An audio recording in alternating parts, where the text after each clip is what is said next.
Siapa Shannon Wong yang terseret kasus KDRT Vena Melinda dan Ferry Irawan, mantan Atal Noval? Nama Shannon Wong tiba-tiba mencuat lantaran terseret dalam kasus kekerasan dalam rumah tangga yang melibatkan Vena dan suaminya Ferry Irawan. Dalam hal ini, Shannon disebut-sebut ada hubungannya dengan putra kedua Vena yakni Atala Noval. Fakta baru pun diungkap langsung oleh Atala. Ia mengatakan kasus Shannon Wong yang melibatkannya itu sudah selesai 1 tahun yang lalu. Saat ini, hubungan Atala dan Shannon pun baik-baik saja. Lantas siapa sosok Shannon Wong? Shannon Wong adalah seorang konten kreator yang aktif di TikTok dan Instagram. Namanya semakin melejit setelah dikabarkan punya hubungan spesial dengan anak kedua Vena Melinda Atala Noval.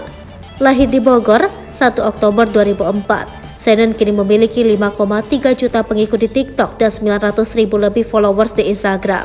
Ia kerap membuat konten beauty yang menarik bagi para penonton.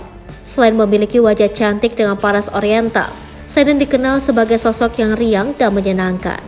Tak heran jika di usianya yang baru berumur 19 tahun ini, Shannon bisa mengumpulkan pundi-pundi uang lewat popularitasnya di TikTok. Sebelum menjadi artis TikTok, ia adalah seorang model. Shannon merupakan model profesional dan masuk ke dalam artikel Mata Lelaki. Ia juga dikenal sebagai seorang gamer. Selain itu, Shannon juga terpilih menjadi brand ambassador Evo Sport dan beberapa produk kecantikan.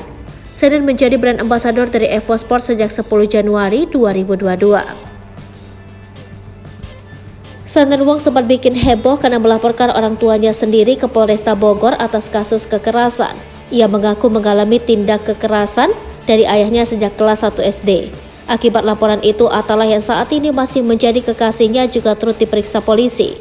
Pada Februari 2022, Atala memenuhi panggilan polisi dengan didampingi oleh Ferry Irawan, yang ketika itu belum menjadi suami Vena Melinda.